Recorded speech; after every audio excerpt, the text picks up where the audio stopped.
Hello, everyone. This is Liam McCormack, and he's here at Maynard High School with us on a Sunday morning. That's right. And you went to Maynard High School? I did. Yep. Graduated in 2003, so it was quite a while ago at this point. But yeah, had a good time. Nice. And you were also pretty involved in WAVM? Yeah. I started pretty early. I think like 8th grade. Yeah. Up until when I was a senior, and yeah, I really enjoyed my radio show. I think definitely like my senior year and maybe junior, but senior year I know I had like the early morning one, Right. like 6 or 7 a.m. Uh-huh. But yeah, I had a really great time. Telethons were always fun. Yeah. And yeah, it's really awesome that Maynard High has this. Right. It's special. Yeah. What other programs or clubs were you involved in high school? Yeah, not too many. Like not super into sports. Like I did a little bit of basketball, a little bit of track. Mm-hmm. And even with music, I didn't really start doing music with school until junior and senior year. And I mean, it's small enough here to where if you're in one thing musically, you're kind of in all of it. So Yeah. that was cool. Yeah. I could really dive in and do a lot of different stuff. So I was playing bass in the jazz band and the concert Mm-hmm. band and all that stuff. And I did chorus at the time as well. Yeah. So that was probably the most involved I was with school stuff. Awesome. Yeah. So you said you played bass guitar in high school. Mm-hmm. So Yeah. did you start playing guitar after high school, or? I started with bass, but at around 16 or 17, like I'd probably always kind of fiddled with the guitar, but there was a point where I actually started learning chords and stuff. And actually, the first time I ever played like a song in front of people on guitar and really kind of learned a song was for Pops Night. So Right. that was kind of cool, and those were always a lot of fun too. Yeah, I do those as well. It's Yeah, a and good they time. kind of started that. I feel like even when, like, when I was in school, like kind of that's when it came about. But yeah, it's cool to kind of remember back to that, and like, if that didn't exist, who knows if I would have, Right. when that would have happened. Yeah. About how long have you been actually writing songs and coming up with songs? Yeah, I'm 27 now, so I'd say around 10 years. Yeah, when I first started playing with friends in bands and stuff and writing songs, like it's the kind of thing where one of my friends played drums, the other one played guitar, and like I don't even know, like there was a microphone, and we started making up stupid songs, and like just kind of started happening, and developed. And same time around like the Pops Night thing, Mm-hmm. when I was probably 17 or 18 is when I started actually like learning some chords and writing some songs. And yeah, I've taken it pretty seriously from there. Yeah. I find it kind of difficult to write my own songs. Did you have sort of the similar thing when you were first starting out? Yeah, it definitely it's a challenge. I think for some reason I'm just a very like lyrical person. I'm really big into lyrics, and like I think that's my brain just kind of works that way. Like I think I Mhm. always really paid attention to lyrics and stuff. So I just get ideas, and then so it's like kind of something that just happens for me. Right. So I never really have that much trouble, but there's totally other stuff that like some people think of melodies, great melodies, and like Yeah. that never happens to me. Yeah. So we've all got our own things, I guess. Yeah, it's pretty awesome. What are some of your main influences with the music that you write? Yeah. You mean like bands or just stuff? Like what am I Anything. writing about? Or Yeah, I mean, yeah. What are some of your favorite bands that sort of yeah. influence you? Bright Eyes and Connor Oberst he's probably my favorite songwriter. I really back to the lyric thing. Anybody that's Yeah. got some great lyrics, I'll definitely pay attention to. Kevin Devine is another favorite of mine. And yeah, I really like a bunch of different stuff.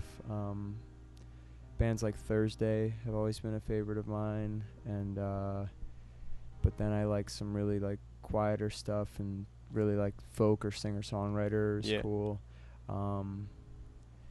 but yeah, if the songs are great or if it's just catchy or something, that's cool. And I mean, what my songs are about is generally about like relationships, Mhm. and I'm in my 20s, so it's a time of like growing up and figuring stuff out. So uh, definitely writing about that a lot and just trying to find your place and life. Yeah. So, you have a page online where people can listen to your Yeah. music and get your music. Yep. Probably the best place to go is my website. It's yellowbird.com. Um, yeah, that's kind of my band name or artist name, and it's Yellowbird with 3 D's on the word. So BIRDDD.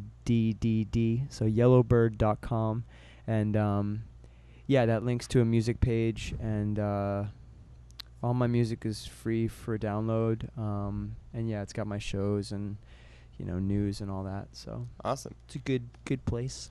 No, you said your music's for free. Mm-hmm. Is there a reason why you put your music for free, or is it just because? Yeah.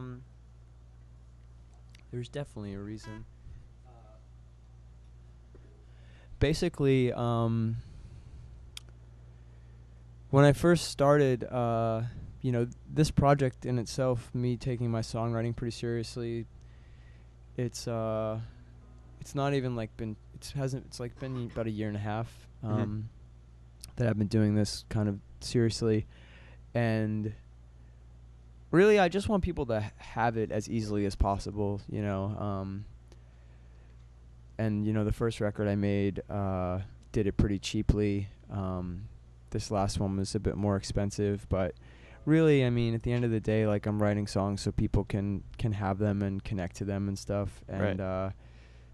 yeah, I don't really want people to have to think about, oh, do I want to spend $5 on this? I do have physical CDs that you can buy online, and like those are $10 with free shipping. But like last night, I played a show, and like there was a $10 cover, and I just gave CDs away. Yeah. And also, with the internet and everything, like, there's a ton of music online, Yeah. and there's kind of an idea that I think about, that we're in kind of like an attention economy, and if you can, if somebody's like, oh, this is all right, oh, I have to pay for it, oh, I'm gonna go look at something else. Yeah. But if one, you want to put a good product out there, but if you can make it as easily accessible and easily shareable, I'm just really, exposure is what I want. So Yeah. make it easy to get, make it easy to I think give. I think that's a pretty great thing instead of paying $129 on iTunes and stuff. Right, and like there's two other points too. Like, one, I don't really see the point of it that much unless I'm like making decent money. Yeah. Like, what would I rather do? Like, walk away with $25 or have like 20 new people have my CD. Yeah. Like, and yeah, and the idea is you grow the exposure, and hopefully the right person catches on, and the free music spreads, and then you're able to progress and get to a point where maybe you're making money, or you're making money through other income streams or whatever. Right. That's pretty great. Thanks. And you said you played a show last night? Yeah, I played this really great venue near Harvard Square. It's called the Lizard Lounge. Ah, It's okay. actually my first time playing there. It's a basement venue, and just like really good sound. I played solo. I hadn't Yeah. played solo in a while, so went really well. Nice. Yeah. Do you play shows often? I play about a show a month, I'd say. I from like summer of 2010 till like this past summer, I was touring a lot. Like, Mhm. I kind of left a job in Boston after being in Boston for a while, and just started booking like DIY tours around the country. I had a minivan, and did a lot of touring by myself. So like, I drove around the country twice, and one of Wow. the times was like 2 months. So definitely played a good amount of shows. Yeah. But now, and kind of when I did that, it was when this project really started. So I just kind of went for it, and now I'm in New York. I live in Brooklyn, and I'm kind of giving this project the chance to be in one place and just meet people and grow, Yeah. because that's how bands, I think, really should start. I kind of just had started this and like hit the road and started, you know, I met people and have fans and Yeah. friends all over the place, but I think it's kind of easier to start a central community and buzz about a certain thing when it's located in one place. Yeah, that's excellent. So yeah, I play about a show a month. I'd Oh, say yeah. a show or two a month. Cool. Now, you also can you tell me a little bit about your band? Yeah. It's something I'm still figuring out, Yeah. to be honest. Because yeah, this record Missing that I released in November, I recorded it this past summer at a friend's place in Waltham, Massachusetts. We recorded the drums down in Rockland, Mass, and then did the rest of the tracking at a friend's house in Waltham. And basically, like, yeah, we had a drummer come in, and then the rest of the record was pretty much me and my friend Brian. Like, I played acoustic and bass and sang, and he played all the electric guitars. So there wasn't really a band on the record. You Yeah. know, like the drummer came up from Nashville, like, so he wasn't even around, you know. So now it's kind of like, do I want to play shows and recreate this band live, you know, or do I want to get a group of guys that I'm always playing with and that kind of thing. And I've played 3 full band shows now, 2 in Boston with the same group, and then I just played one a few weeks ago in New York with a few new people. And it's something I'm still figuring out, because, you know, I write all these songs, just me and the guitar, and I've played them so much by myself. Yeah. I think a big part of my music is kind of like minimal. So this record is, you know, it's got electric guitars on it. Some of it's kind of big, and I'm just not sure. I don't think my next record's gonna sound exactly like that. Mm-hmm. So with the band, it's like, do I want to play like a rock band live or not? Like, I have a gig coming up in Brooklyn on April 5th, and one of my friends is playing upright bass, and then another one is playing a Wurlitzer piano. So I kind of see myself maybe going in that direction a little bit more, where so it's not just me, but it's not like this big rock thing. Right. At the same time, though, like, it's really great to have drums. Like, Yeah. drums can add something, you know, really great. So I kind of see myself going on the in-between, and luckily I have enough friends in New York where I can, like, pull it off, and I'm not, Yeah. like, scrambling for people. Right. And I actually did a show recently. I have a friend that plays pedal steel, and that's, like, one of my favorite instruments. So it'd be nice to kind of have that regularly in the mix as well. Yeah. Did you start a band in college? Yeah. That's a thing, like, this whole songwriting thing, all my songs, like, I've been doing it since I was about 17. Yeah. But yeah, like I said, I've never really been trying to play shows or whatever, and but always writing. And in college, I was in a band called the Fly Upright Kite, and I played bass in that band, and we were pretty serious. Played some solid shows, did a little bit of touring. But yeah, we were a band for like 5 or 6 years, and I co-wrote some of the songs. You know, I did booking and stuff, sang backup. So yeah, that was kind of my main musical focus, and this was on the side. So that was kind of definitely my band in college, I would say. You have a newer album out that was recorded with your full band. Yep. And your first album was by yourself. Yeah, that's an album called Hard Feelings. It came out April 2010, and it's kind of funny.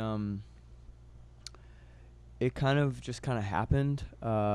Basically, I had a friend that moved to Brooklyn, and he had just recorded an album. He built a home studio, and Nice. like, it was the kind of thing where I hadn't seen him for a while, so I went down there just to kind of hang out. And he, like, you know, had all this gear, and I had, you know, songs, and he was like, "You should just, you know, record a few." So I did, and then it's like, oh, that was pretty cool. It sounds pretty good. And then, like, maybe I came back the next month and, you know, recorded a little more, and then, like, I'd say 6 songs into it, you know, it was around the time where I was, like, wanting to leave Boston, and it just got more serious. So it turned into like a 12-song album, and it's me, and most of the songs are just guitar vocal. There's like a little bit of other stuff. Yeah.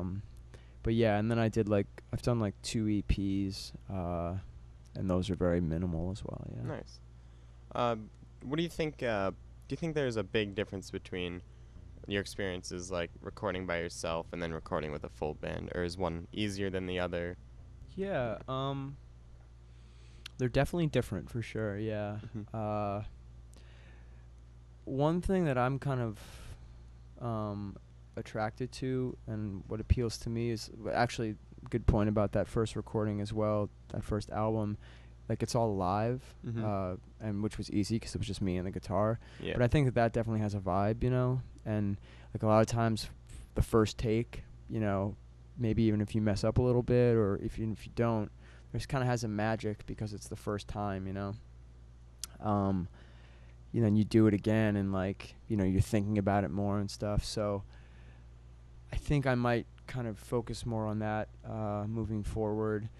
But yeah, when you're by yourself, you know, like I remember, you know, Chris Carrabba from Dashboard, I can remember a interview with him and him saying that, you know, it's kind of stressful recording acoustic guitar and voice because it's not like you have an electric guitar covered with distortion and like if you mess up, like it gets covered, like, you know, you can hear everything that happens on the acoustic.